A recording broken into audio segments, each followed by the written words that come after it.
여기 옥스퍼드 대학교의 한 강의실에서 시작된 작은 이야기가 오늘도 세상 어딘가에서 계속되고 있을지 모릅니다.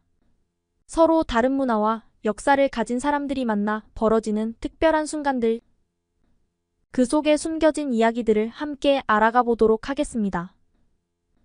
그 전에 잠깐 1초 만에 누를 수 있는 좋아요 버튼을 꾹 눌러주시면 영상 제작에 큰 힘이 됩니다.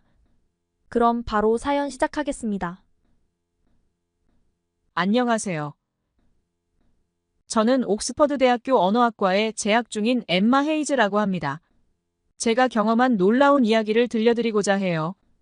어린 시절부터 다양한 언어에 관심이 많았던 저는 특히 동양 언어의 독특한 문자 체계와 문법 구조에 흠뻑 빠지게 되어 옥스퍼드 언어학과에 진학하게 되었는데요. 한국어와 일본어를 배우며 동양 문화에 대한 이해를 넓히고자 동양문화 연구 동아리에도 가입했어요. 그곳에서 한국인 유학생 규리를 만났습니다. 규리는 언제나 밝은 미소를 지니고 있었고 동아리 활동에서도 적극적이었어요. 한국어를 전공하는 제게 늘 진심 어린 조언을 해주었고 한국 문화에 대해서도 열정적으로 설명해 주었죠. 어느 날 규리가 직접 만든 김치전을 가져왔는데 그 맛은 정말 잊을 수 없었어요. 한국 피자라고 소개하며 건네준 김치전의 바삭하면서도 고소한 맛에 저는 깊은 감동을 받았습니다.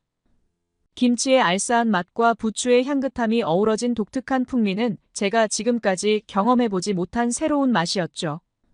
서양의 피자와는 또 다른 매력이 있었어요.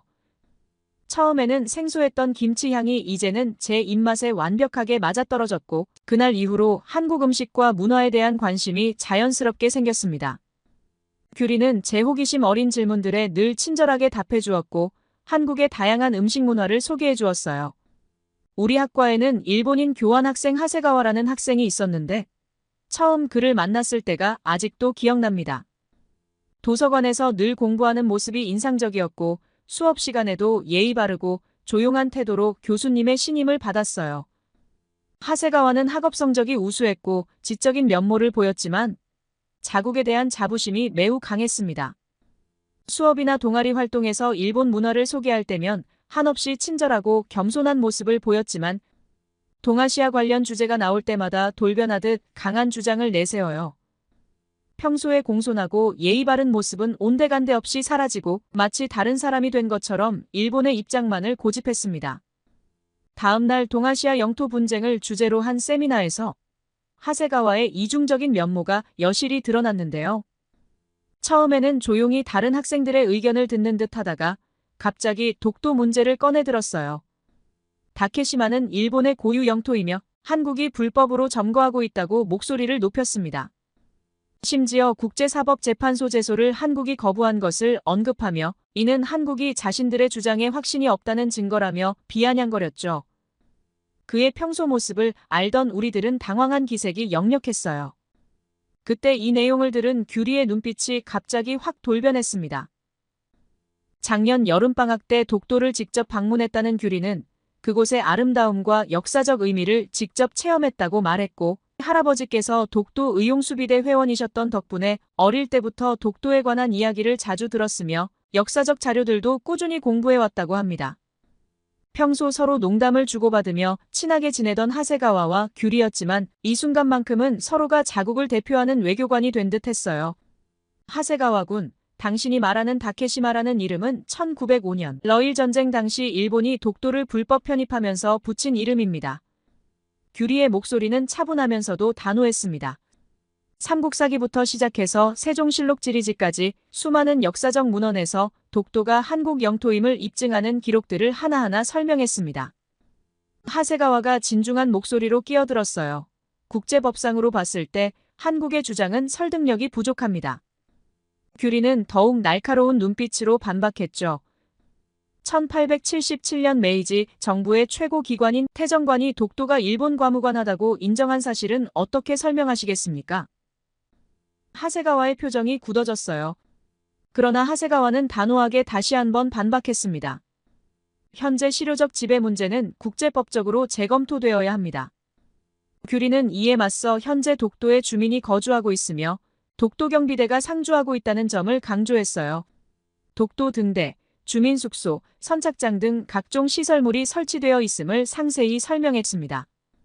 독도는 단순한 섬이 아닌 일제강점기의 아픔을 상징하는 역사의 현장이자 대한민국 주권의 상징입니다.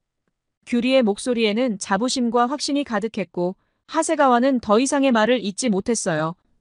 규리의 설명을 들으며 저는 한국인들의 독도에 대한 애정과 역사의식을 깊이 이해하게 되었어요. 논리적이면서도 감정적인 호소력이 있는 규리의 발언에 세미나실의 다른 학생들도 감명을 받은 듯 했습니다. 하세가와는 더 이상의 반박을 하지 못했고 이후 토론은 더욱 건설적인 방향으로 이어졌어요. 세미나가 끝난 후에 옥스퍼드 대학교 아시아학과에서는 동아시아의 소프트 파워와 세계적 영향력이라는 주제로 새로운 강의가 이어졌어요. 강의실의 긴장된 분위기는 한층 부드러워졌고 규리의 차분한 목소리가 다시 한번 울려 퍼졌죠. 규리는 한국의 문화 콘텐츠가 세계를 움직이고 있다는 점을 강조했는데요. 지난 몇 년간 BTS가 빌보드 차트에서 연이은 1위를 기록하며 K-팝의 위상을 높였고 이제는 블랙핑크의 로제가 세계적인 가수 브루노 마스와 협업한 아파트가 전 세계 음원 차트를 석권하며 그 명성을 이어가고 있습니다. 한국 영화계의 성과도 빼놓을 수 없었다고 이야기를 이어나갔죠. 2020년 봉준호 감독의 기생충이 아카데미 작품상을 수상하며 아시아 영화 최초의 기록을 세웠고 이제는 한강 작가가 노벨문학상을 수상하며 한국 문학의 세계화에 새로운 이정표를 세웠습니다. 규리의 목소리에는 자부심이 가득했어요. 강의실의 모든 학생들은 한국 문화의 눈부신 성장에 감탄을 금치 못했습니다. 과거의 성과에서 현재 진행형의 쾌거까지 한국 문화가 세계 문화계를 이끌어가고 있다는 사실이 더욱 분명해지는 지표들이었습니다. 경제와 기술 분야에서 한국의 성과를 설명하던 중 하세가와가 자연스럽게 의견을 제시했는데 일본의 도요타는 여전히 세계 최대 자동차 기업이며 소니는 이미지 센서 시장을 장악하고 있습니다. 가만히 듣고는 다시 한번 객관적 데이터를 바탕으로 규리는 설명을 이어갔습니다. 2023년 기준 삼성전자는 세계 메모리 반도체 시장의 43%를 점유하고 있으며 SK하이닉스와 합치면 68%입니다. 더불어 현대자동차그룹은 2023년 글로벌 전기차 시장 점유율 3위를 기록했어요. 이에 질세라 하세가와는 단호한 목소리로 반박했습니다. 일본의 기술력은 여전히 세계 최고 수준입니다.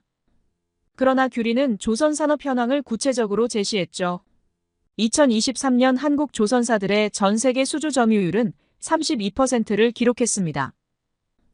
HD현대중공업의 LNG선 수주는 세계 시장의 절반을 넘어섰으며 삼성중공업은 해양 플랜트 시장을 선도하고 있습니다.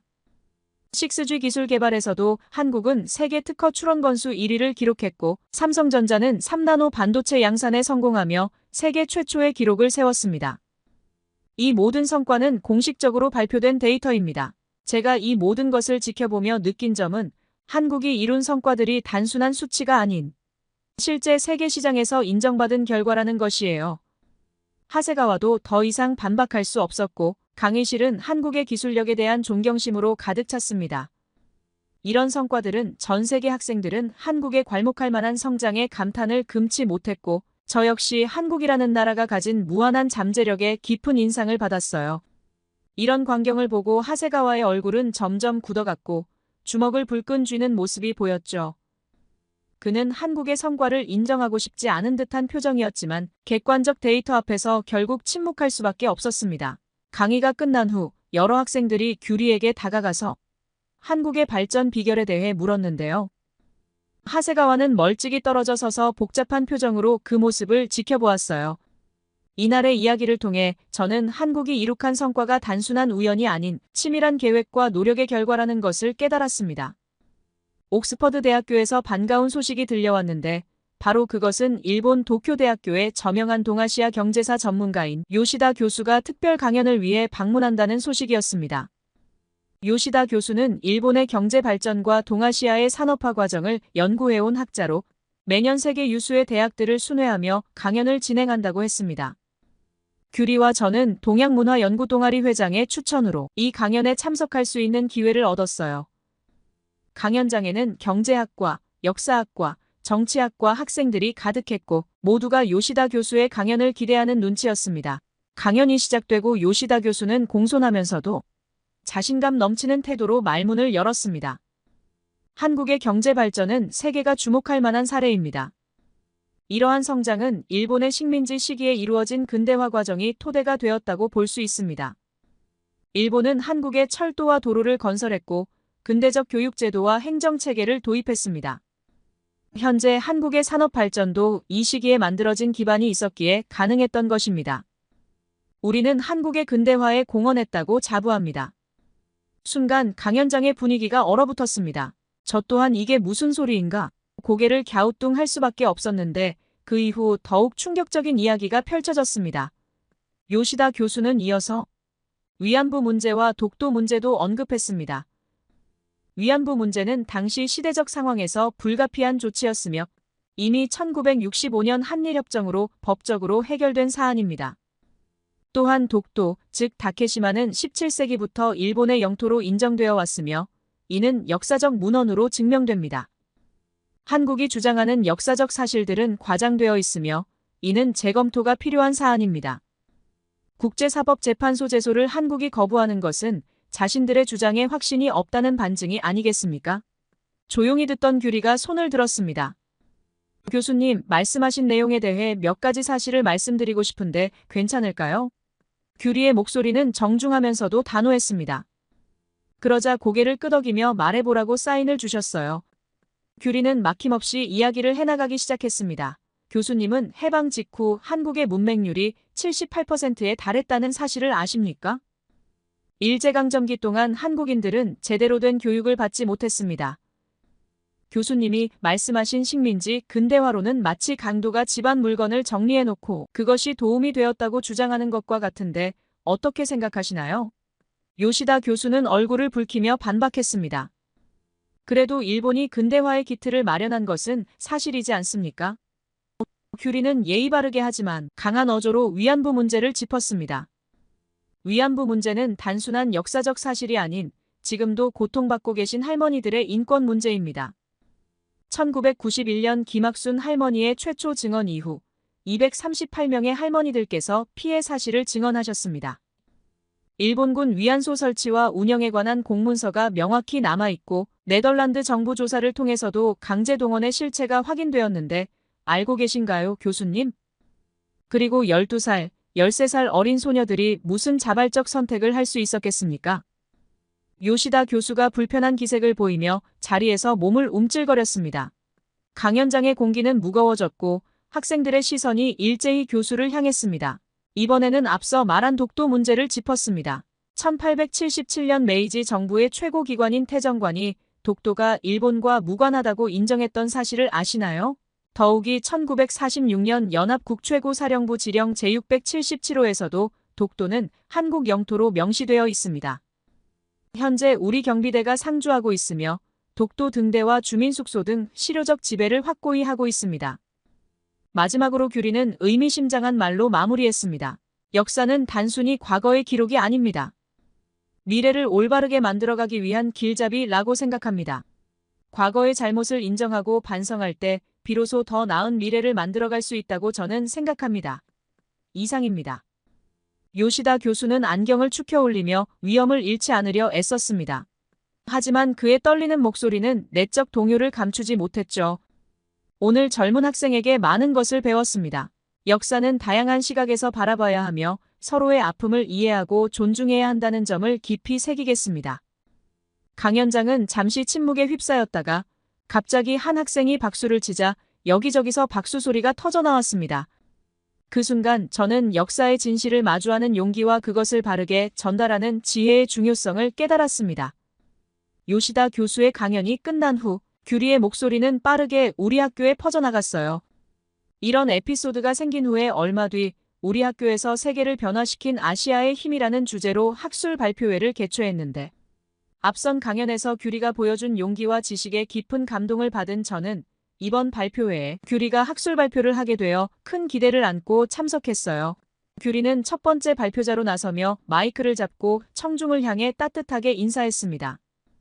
안녕하세요, 여러분. 오늘 이렇게 중요한 자리에서 발표를 할 수 있게 되어 매우 기쁩니다. 저는 오늘 한국이 세계 문화에서 차지하는 위상에 대해 이야기하고자 합니다. 규리는 잠시 생각을 정리하며 말을 이어갔습니다. 먼저 한국의 문화 콘텐츠가 어떻게 전 세계에 영향을 미치고 있는지에 대해 말씀드리겠습니다. 최근 몇 년 동안 한국은 글로벌 문화 시장에서 눈에 띄는 성과를 이루었습니다. 예를 들어 오징어 게임은 넷플릭스 역사상 최고 시청률을 기록하며 전 세계적으로 엄청난 반향을 일으켰습니다. 또한 최근 삐끼삐끼 챌린지가 전 세계 젊은이들 사이에서 큰 인기를 끌며 한국 문화는 이제 아시아를 넘어 전 세계의 중심이 되었다고 할 수 있습니다. 그때 하세가와가 갑자기 자리에서 일어나며 강하게 목소리를 냈습니다. 하지만 일본 문화 역시 전 세계에서 큰 영향력을 미쳐왔습니다. 일본 애니메이션은 수십 년 전부터 세계인의 사랑을 받아왔고 스튜디오 지브리의 작품들은 많은 이들에게 감동을 주었습니다. 또한 소니는 플레이스테이션을 통해 게임 시장을 선도하며 그 영향력을 확장해왔습니다. 하세가와가 이야기했지만 규리는 잠시 청중을 바라보며 말을 이어갔습니다. 한국의 영향력은 단지 문화 분야에만 국한되지 않습니다. 이제는 경제 분야에서도 그 성과가 눈에 띄게 나타나고 있습니다.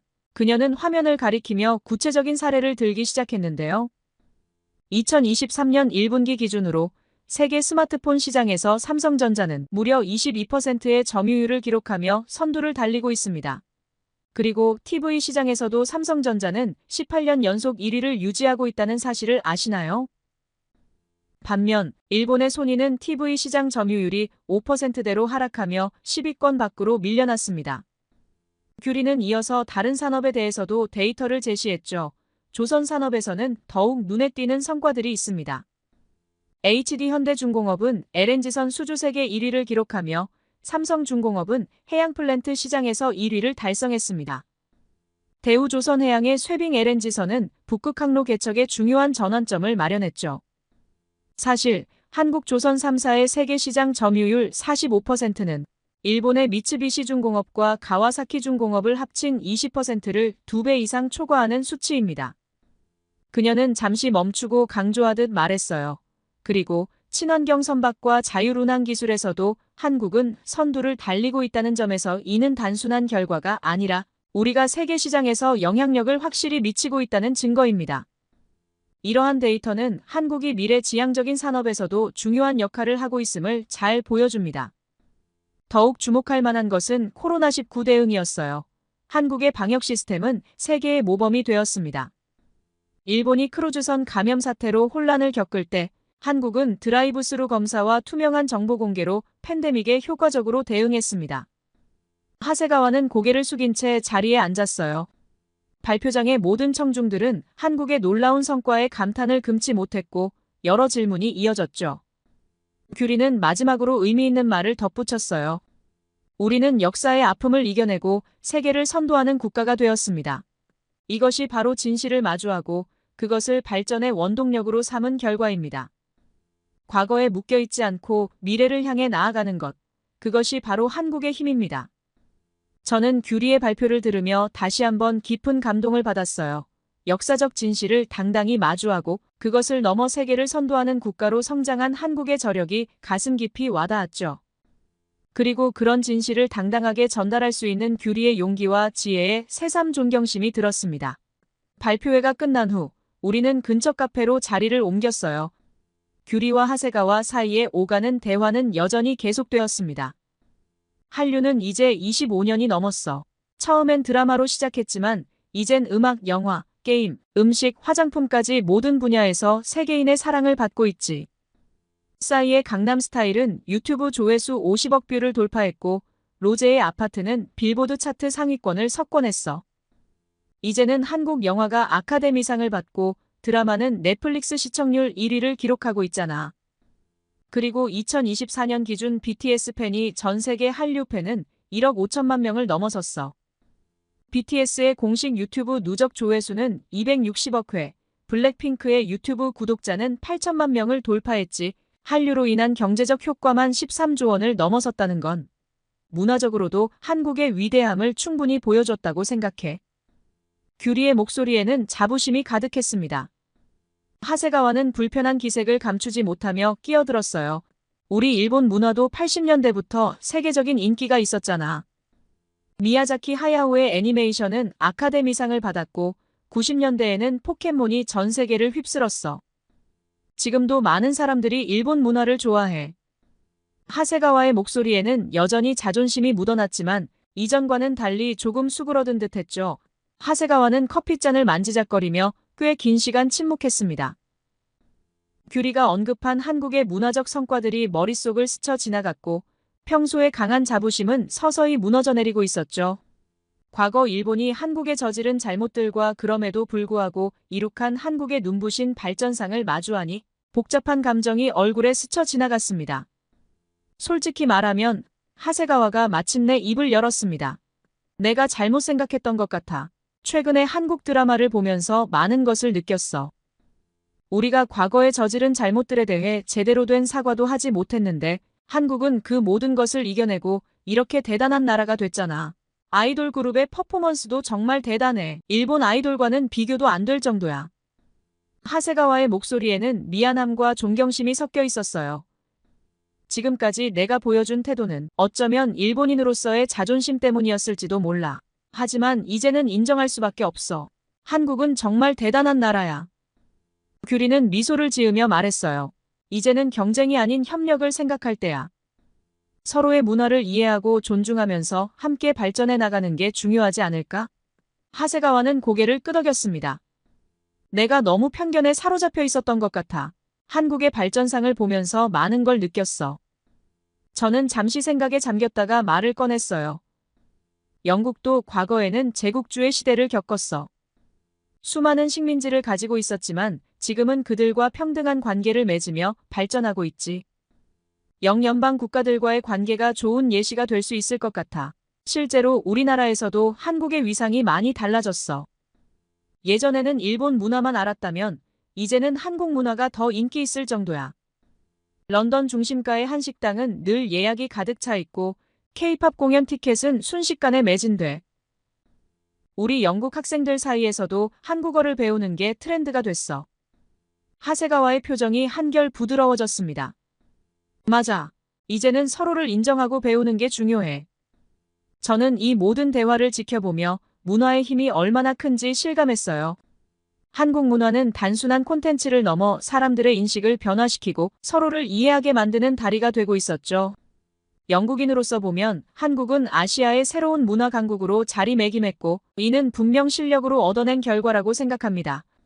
하세가와의 태도 변화는 겉으로는 완벽해 보였지만 그의 눈빛에는 여전히 일본인으로서의 자존심과 복잡한 감정이 남아있는 듯 했습니다. 영국인의 시각으로 바라보면 한국과 일본의 관계는 매우 흥미로운 양상을 보입니다. 한때 일본의 식민 지배를 받았던 한국이 이제는 세계 문화를 선도하는 나라가 되었습니다. 세계사를 보면 이처럼 짧은 시간 안에 문화 강국으로 도약한 사례를 찾기 어려워요. 런던에서 수시로 K-팝 댄스 커버 공연이 열리고 옥스퍼드 스트리트의 한식당들은 늘 예약이 가득 찹니다. 대형 박물관에서도 한국 전시관이 새롭게 문을 열었고 영국 청년들 사이에서 한국어는 가장 인기 있는 제2외국어가 되었죠. 반면 일본은 과거의 영광에 머물러 있는 듯한 모습을 보이고 있는데요. 여전히 세계적인 기업들을 보유하고 있지만 문화적 영향력은 점차 줄어들고 있어요. 그럼에도 불구하고 일본은 여전히 자신들의 우수성을 강조하려 합니다. 역사는 우리에게 겸손을 가르쳐줍니다. 한때 해가 지지 않는 제국이었던 스페인도 세계 최강국이었던 네덜란드도 시대의 변화 속에서 새로운 위치를 찾아갔습니다. 중요한 것은 서로를 인정하고 존중하며 함께 발전하는 것임을 역사는 증명하고 있어요. 오늘의 대화는 바로 그런 가능성을 보여주었죠. 문화의 힘은 국경을 넘어 사람들의 마음을 연결하고 과거의 상처를 치유하며 새로운 미래를 열어갈 수 있다는 희망을 보여주었어요. 오늘의 대화를 통해 문화의 힘이 국경을 넘어 사람들의 마음을 연결하고 새로운 미래를 열어갈 수 있다는 희망을 보았습니다. 앞으로도 이러한 변화와 성장이 계속되기를 바라며 긴 시간 저와 함께 이야기 나눠주셔서 감사합니다. 모두 안녕히 계세요. 오늘의 사연 어떻게 들으셨나요? 엠마 헤이즈가 옥스퍼드에서 만난 예측할 수 없는 특별한 순간들이 여러분의 마음에도 깊은 울림을 주었길 바랍니다. 서로 다른 문화와 역사를 가진 사람들이 만나 서로를 이해하고 성장하는 모습, 그 속에 담긴 진정성 있는 변화의 순간들이 아직도 계속되고 있을 것 같네요. 여러분은 이 이야기를 들으시면서 어떤 생각이 드셨나요? 여러분의 생각을 아래 댓글에 남겨주세요. 그리고 감동적인 사연을 주변 사람들과 공유하고 함께 이야기 나눠보세요. 마지막으로 1초밖에 걸리지 않는 구독과 좋아요, 알림 설정은 영상 제작에 큰 힘이 됩니다. 지금까지 감동을 담아 여러분께 진심을 전하는 감동 담기였습니다. 오늘 하루도 행복한 하루 보내세요.